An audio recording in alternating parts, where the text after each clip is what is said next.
All right, ladies and gentlemen, how's everybody feeling tonight? We want to thank each and every one of you for coming out tonight. It's a packed house, and as you see all of our great wrestlers around the ring, we are here tonight to pay tribute to our good friend, Mr. Larry Matysik.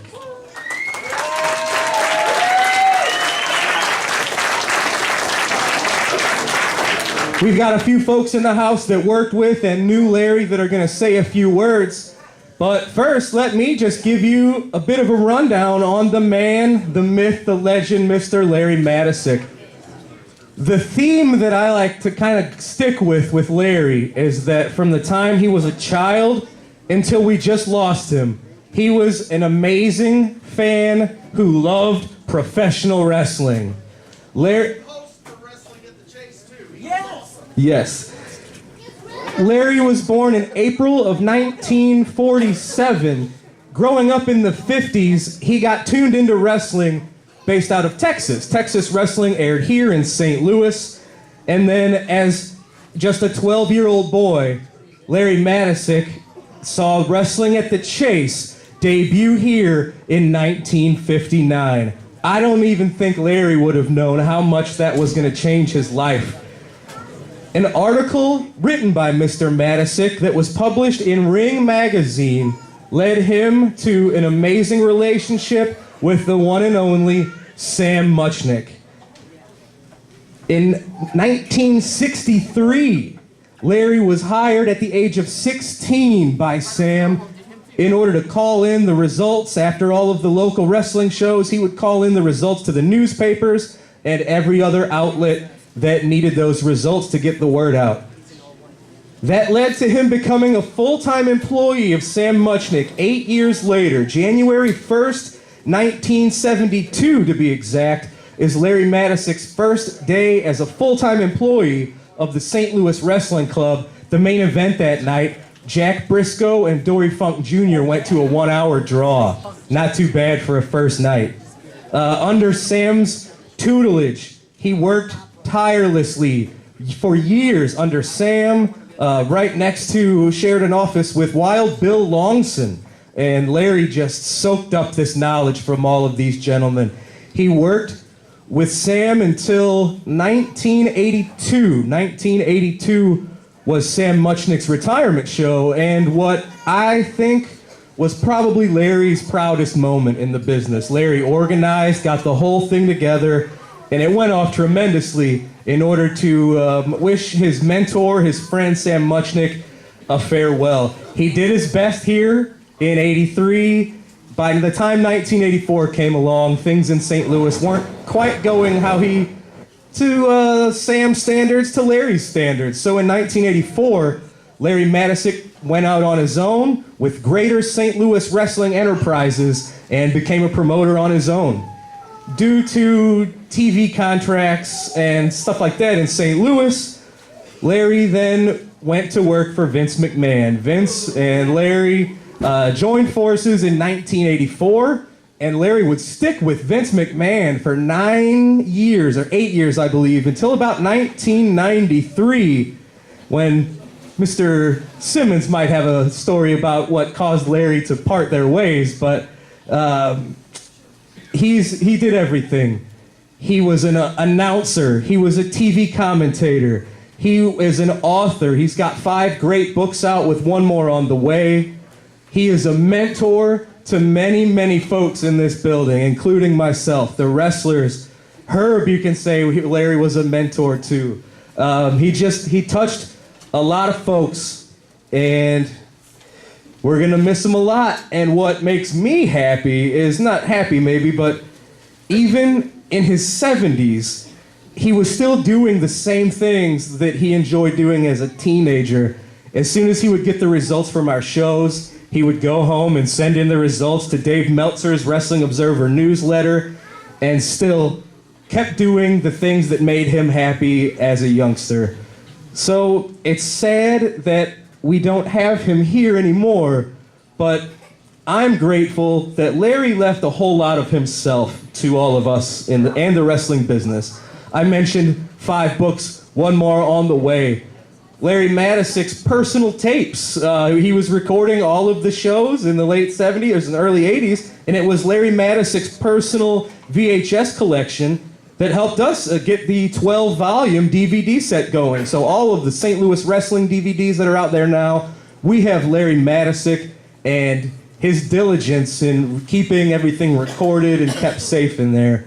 On a personal note, I was humbled and honored to have met Larry and to have been accepted by Larry.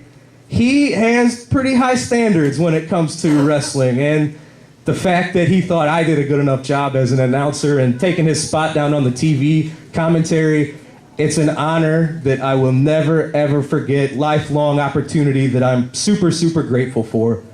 And big props also, Larry didn't like to brag. He was a humble guy, but he wouldn't tell you this, but Larry Matysyk was responsible for the highest point in St. Louis wrestling. In the late 70s to the early 80s, Larry had taken over as co-booker with Pat O'Connor, and Larry was responsible for, it was a really cool time in St. Louis wrestling. He mixed the legends like Harley Race, the Funks, the Briscoes, and Larry infused younger talent, new blood. Larry was responsible for Ric Flair coming here to St. Louis. The Von Erichs, he was very close friends with the Von Erichs, specifically David, Ted DiBiase. Larry was responsible for this new influx of talent to mix it up with the veterans that really made for just an unforgettable time here in St. Louis wrestling history. We've got a bunch of folks that are going to want to say a few things, but I'll just say, Larry, thank you for everything. I will miss you very much. Condolences to Pat, your daughter Kelly, his best friend Herb Simmons. Super condolences. And there you go. Let's hear from a few other folks. Yeah.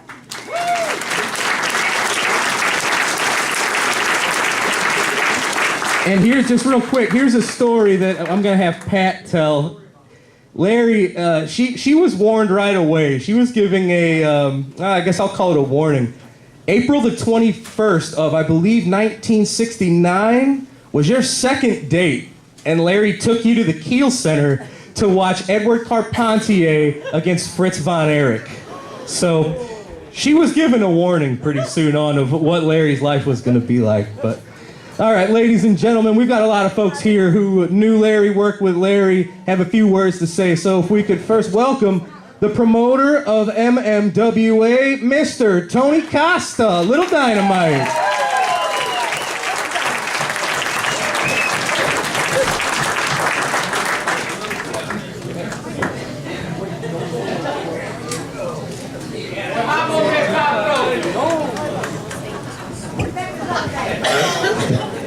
Mr. Costa, the floor is yours, sir. Well, thank you. Thank you very much. I've seen a lot of people here tonight that I know, and some that work for me and work for the South Broadway Athletic Club and work for Herb. But I had a lot of people in my life, late in life, to help me in the wrestling business. One of them was Herb Simmons, sat by my side for almost 40-something years. We don't want to say his age, but another one, Ed Smith, sat by my side for many years. And a guy named Joe Zakibe, the giant assassin, was with me for almost 40 years. And a few others, Ron Powell, some of them guys will stick around here. But the one that's really helped me was Larry Matysik. Larry gave me a few pointers when I started wrestling.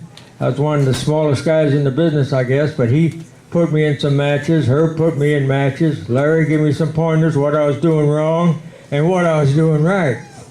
And we done a couple radio shows together, and Pat was out in the hallway with Kelly, sitting there watching, waiting for us, telling us what we done wrong. And it's just an honor. Once I started promoting wrestling for the South Broadway Athletic Club, Larry come to quite a few matches with Mickey Gradiola, and Herb and I was there. And Larry would always be gracious to get up to the table and commentary and I always give everybody pointers on what you're doing and try to make this show that we were doing a success. So he's going to be missed. I miss him greatly already. He's only been gone a little while, but I really miss him. So thank all you people for being here, and Larry, we're with you.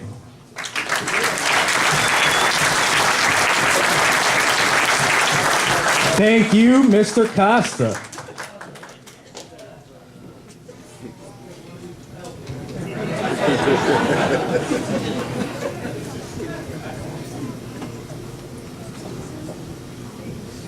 All right, big thank you, Mr. Costa. Next up, I'm going to bring in a gentleman who, thankfully, I've been lucky enough to keep his friendship through these years because I've taken 2 of his jobs now.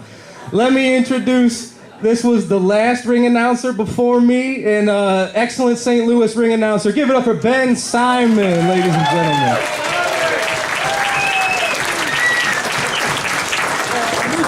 Hey, I gave you one of those, Drew. So it's such an honor to be here tonight and be able to talk. And Pat, it's been a long time. Ben Simon, good to see you again. When I first started as a ring announcer, it was right here in this building in 2010.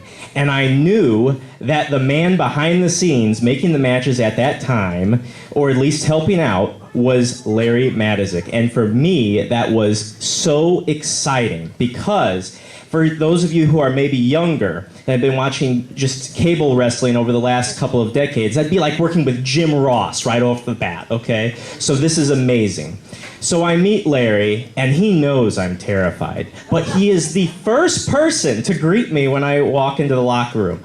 I'm so scared, but he is so friendly. And I'm like, why is this guy so friendly? That's just Larry Matysik's nature. He gave me a lot of pointers. Some I learned when I was in school for broadcast, and then I had forgotten because, hey, it's wrestling.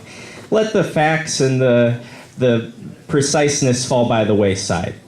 But one night, he said, tonight I want you to conduct an interview with Ron Powers. And Ron, back in those days, was particularly ornery, probably 2011. And Larry said, Ben, do not let go of the microphone. Because if you let go of that microphone, he has no reason to give it back to you. And he was right. That's something you learn in broadcast school, but in wrestling we often forget about it. And I said, sure, how hard can it be? Now, I don't know if they were ribbing me, but Ron just about dragged me around the ring that night while I was holding on to that mic for my life. That is one of the memories that I will always remember about Larry Matysik. Also, Larry gave me something that stuck to me to this day, albeit unofficially. He said one day, Ben, I think we could really establish a connection between you and the audience. Have you thought about a nickname? And I said, well, no, I just go by Ben Simon. He said, how about Sparky? He wasn't trying to be mean. He legitimately wanted to help me out. And I said, Larry, if you want me to be Sparky, I'll be Sparky Simon, okay? Let's do it. It was just a couple months later, he said, Ben, I don't really think Sparky's working out. He said that, not me. And I said, if you don't think Sparky's working out, we'll drop it.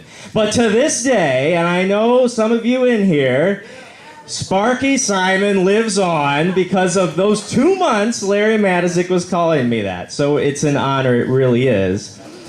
And to close, I'd like to say that as far as ring announcing goes, the styling of Larry lives on because around 2010, 2011, whenever I came here and succeeded the previous ring announcer, the old style came back, and it was Larry who wanted me to announce the time a certain way during the match. 5 minutes down, 10 minutes down, 5 minutes left, 3 minutes left, 1 minute left, no countdown. Remember that, no countdown. Just ring the bell when time is up. And if the match isn't over, it's a draw. And that was our word here in SICW, and it still is. In the area There's myself, there's a guy named Chris Rodell, Chris Kalin, Drew Abbenhouse. The four of us, and I'm probably forgetting of a couple others, we all announce the same way. We announce in the ring whenever possible. We announce the time of the match. We announce the time of the complete match when it's over, the method of the pinfall, and the winner a very specific way. And it's all because of Larry Matysik. And there's a reason. It's the best way. It's the logical way. And if it doesn't make sense, make it make sense. So that's how I remember Larry Matysik, and I know we always will. Thank you very much. Give it up for Mr. Sparky Simon. All right, ladies and gentlemen, our next guest is someone who's known Larry for decades. He is also a modern day. He is the commissioner of MMWA at South Broadway. Ladies and gentlemen, please welcome Big Time Jim Harris.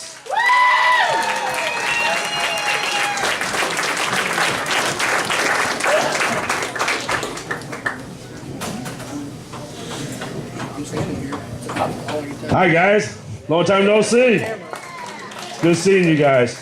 For Larry, I had the honor and privilege of Herb and Tony taking me in, giving me an opportunity to be in this ring. Was trying to be a wrestler, ended up getting hurt, and he said, well, there's other things for you to do. And Larry brought it up as well, and next thing I know, I'm refereeing.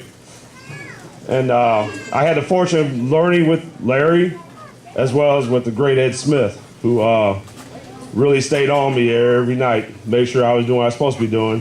And Larry, I figured, boy, Ed chewed me out. I think Larry's going to get me next. And I walked in there, and Larry was so calm and cool, and I'm like, wow, this isn't like the chewing I was expecting at all. So Larry taught me a lot. I appreciate everything that Larry taught me. Ed Smith taught me. I can't thank you fans enough for keeping me going as long as I went. 27 years in the ring as senior referee. That was a long time for me. And then when I met you, I was shocked. She said, oh, I know who you are. I'm like, oh, okay. So Larry does talk about me, okay. Then Herb told me that Larry said that he really liked my style of reffing, and that meant a lot to me because one of the things he told me was, Jimmy, find your way of doing it, be unique about it, and do it. And 27 years later, I was doing it. Now I'm in my 33rd year. Got to work with the guys like you see over here, all these guys here. Taught me a lot. Larry will never be forgotten in my heart. He sent me a lot of love, a lot of emails, kept me up to date with what was going on even when I retired. So that shows a lot of respect, and I have nothing but respect and love for Larry and his family, and I want to say thank you for allowing me that opportunity to work with Larry. Thank you.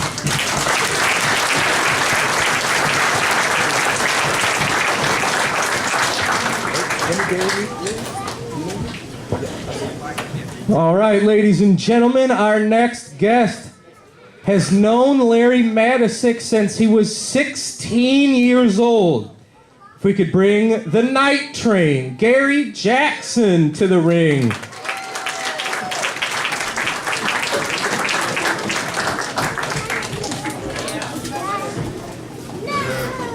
Mr. Jackson, the floor is yours, sir. Oh, come on.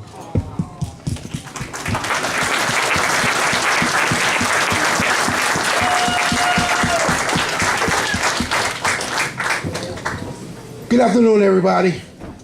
As she just said, I've been knowing Larry since 1976. When I was 16, right now I'm 58 years old. So that's a lot of love. I'm gonna keep it short, ladies and gentlemen. Larry Matysik is like rock and roll. It would never die. Larry Matysik will never die in SICW. Larry Matysik will never die in Gary Jackson. Larry Matysik will never die in all these great fans.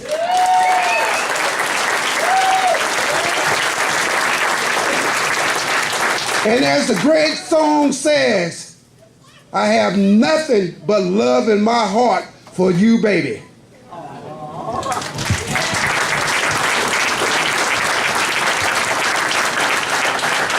Gary Jackson, ladies and gentlemen. All right, our next gentleman, I'd have to do my math, but I think is our longest reigning combined classic wrestling champion. This is a man that I don't know that Larry would have been as excited about kickstarting SICW if we didn't have this man right here in our locker room. Ladies and gentlemen, please give it up for Mr. Ron Powers.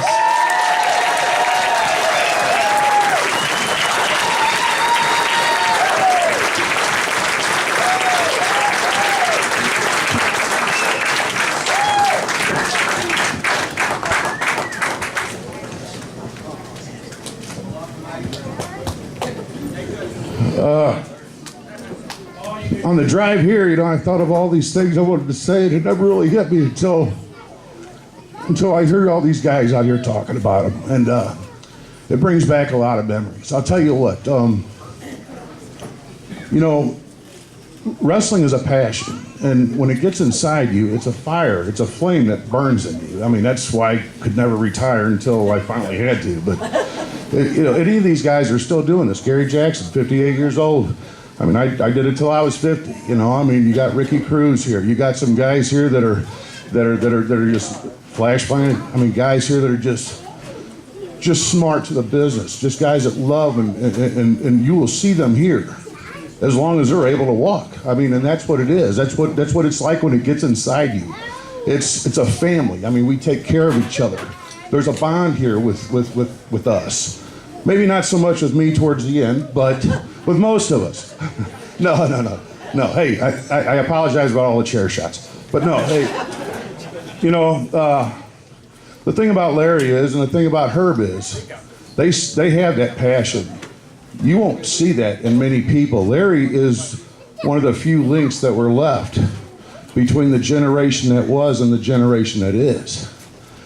And he always kept me level-headed. I've known him since 1986, and he was my pillar of wisdom. He gave me so much good advice. Him and Brody and of course Herb. Herb actually is basically Larry Matysik's brother. I mean, these guys were so close, and they shared the same passion, and they still do. And you guys, I'm telling you right now, as fans, you are so lucky to have someone like Herb Simmons here. And he is so lucky to have people that are devoted like you, because you people are few and far between. There's very few auditoriums that you can go through where you see the same people come back every week because the storylines were good. Why? Because Larry Matysik put them together. He knew how to do it. So I'll try to keep this short. The bottom line is this. Anytime I was in trouble, anytime I had a question, anytime I was going into a territory like parts of Japan I wasn't used to, or parts of Puerto Rico or Mexico, I'd always call Larry and I said, hey, what do I do? Who do I talk to? And that guy knew everything about everything. And he always gave me good advice. I can say this, that him and Herb Simmons talked me off the ledge more times than I can remember. Of course, talking to Bob Orton put me back on. But these guys talked me off.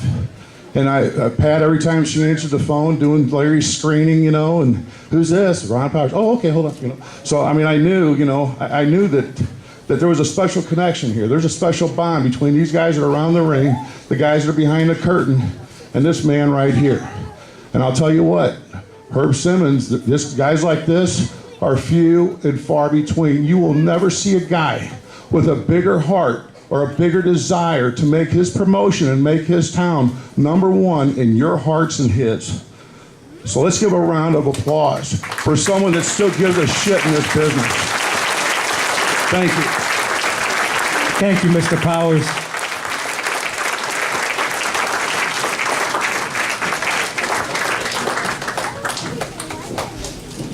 Give it up one more time for Ron Powers, folks.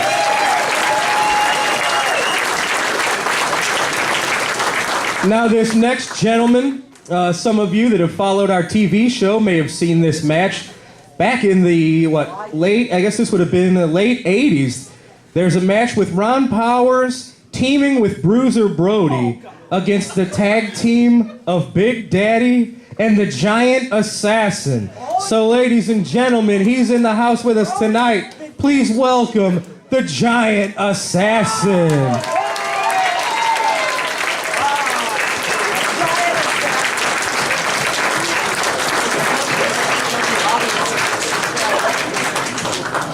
There he is. He's a huge monster.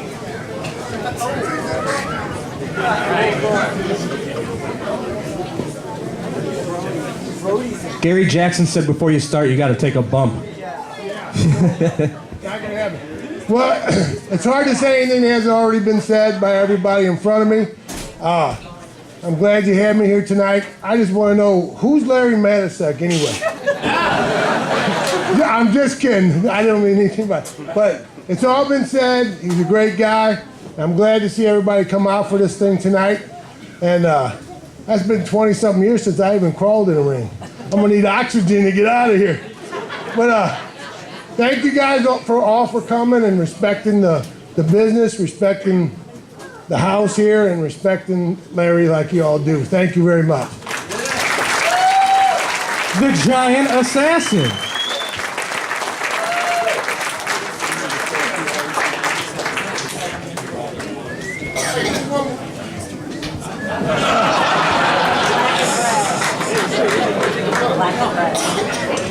All right, our next speaker, and I have to make a correction. I said your second date was in '69. This would have been April 21st, 1967. So, pardon me. And here's how much of an angel this lady is.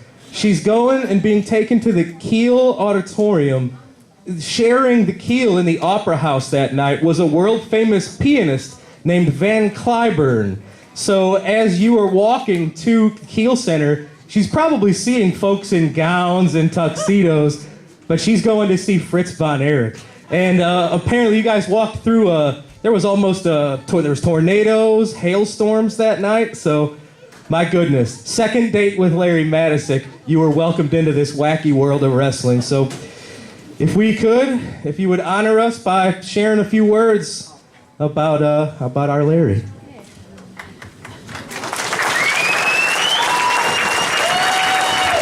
Miss Patricia Matysik, ladies and gentlemen. I'd like to thank all of you for coming tonight to honor Larry, and just to tell you that he loved everybody. Some of you know that he had health problems, but he was fighting. It was just like a Johnny Valentine match where you'd think he was down, and then he'd pop right up again. In 2 days, he was like, wait a minute, and we thought that would happen at the end here, and it didn't. But what really makes, I think, a lot of people really love Larry is that he loves all of you. And he was a fan from start to finish. It doesn't matter that he was working with Ric Flair and his best friend was King Kong Brody, he was still a fan. And he loved wrestling from start to finish. It was a passion, and he lived his passion all the way to the end. And he missed the last SICW wrestling, and he was very upset about that. But he made all the others, even in his power wheelchair. You probably have seen him. And as I said, he loved being here. He loved wrestling. And thank you all for coming. Thank you, Pat. And here's an interesting piece of Larry Matysik trivia. He used to write into the magazines under his surname of Lonnie Mars, and he would talk about the Mattingly Sports Bureau. Larry wrote a top 50 ranked wrestlers, and you didn't know it was Larry. It was from the Mattingly Sports Bureau, named that because that's Pat's maiden name, if I understand correctly. So if you ever have any of these old 70s and 80s magazines and you read about the rankings from the Mattingly Sports Bureau, this is the Mattingly Sports Bureau. All right, and now certainly, not least, he is our boss, he is our leader, he was Larry's best friend. Give it up for Mr. Herb Simmons.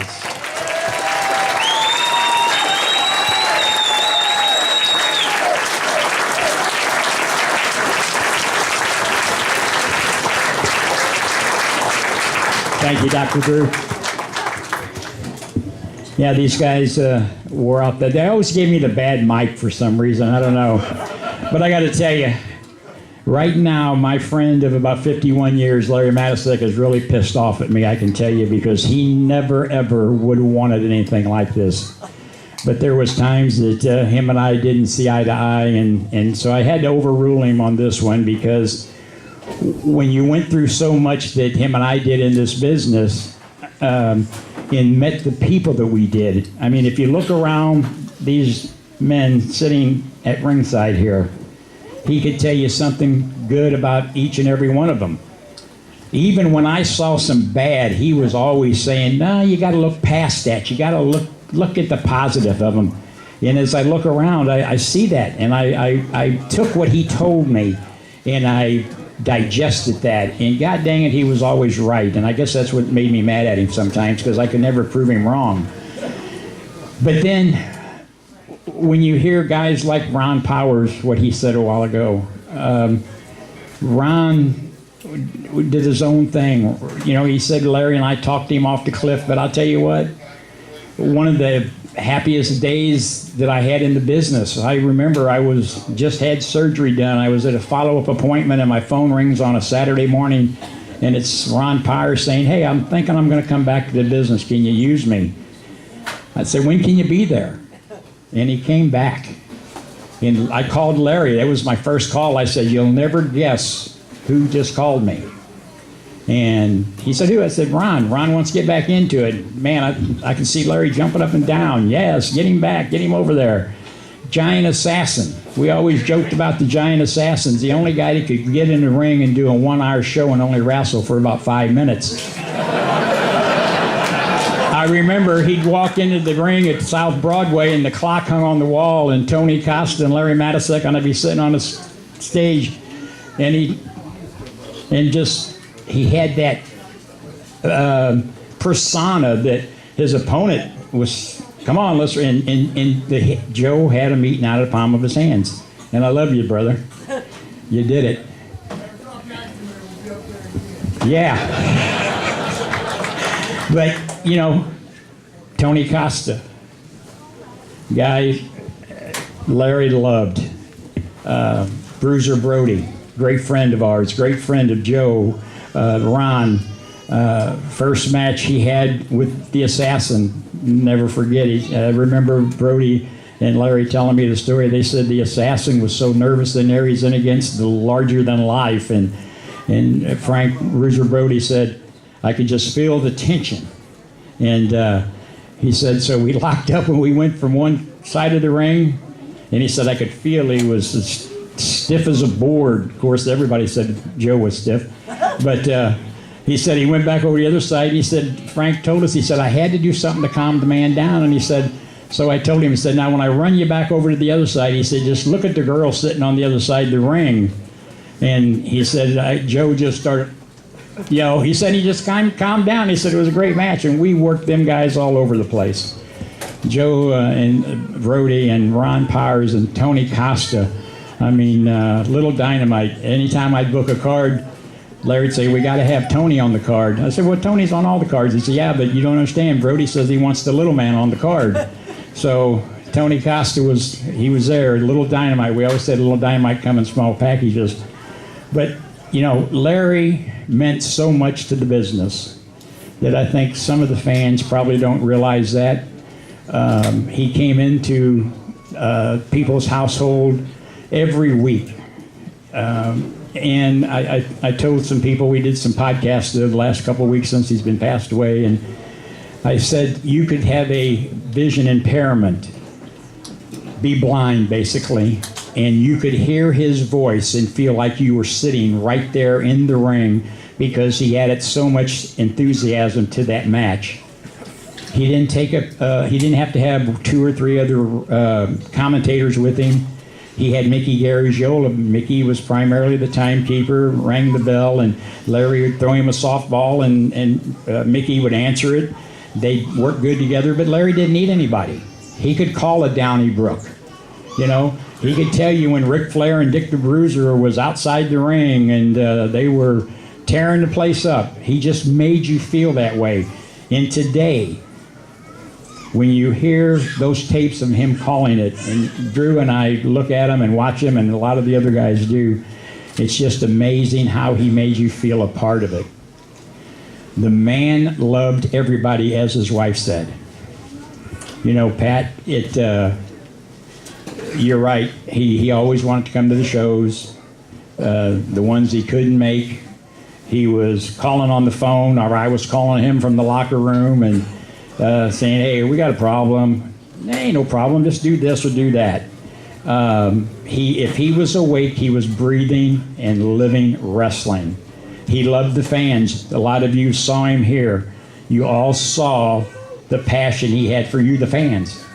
Him and Sam Muchnick always told me, if you don't have these men, some of the women that are still trying to do it, a good group of them, and you didn't have people like each and every one of yous, there is no promotion.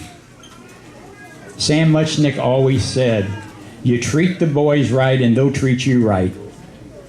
And that's what Larry Matysik did. When he started his own promotion and he brought some guys like Moose Showlock, Angelo Poffo, Spike Uber, Ron Powers was on those cards, Joe the Giant Assassin. He started that promotion. They went to work for him because they knew he was honest. If he told you something, you could take it to the bank and draw interest on it. If you find somebody that says that Larry Matysik ever told them a lie or cheated them, I'll tell you they're a damn liar. That's just the way it is. You know, you lived with him. You would be there at night when him and I would be on the phone, and my wife sitting over there. Everybody knows Mickey. Raise your hand, Mickey. I tell you what, I've seen her here somewhere. There's 3 people in this building tonight. Wanda, can you stand up over there, dear? Wanda, we call her Wanda Costa, Tony Costa's wife. My wife, Mickey, and Pat Matysik definitely has a place in heaven. Because Wanda and Mickey rode in the back of my 1977 Lincoln Continental all up and down the interstates of Missouri, Illinois, and Indianapolis with Tony Costa and I in the front seat.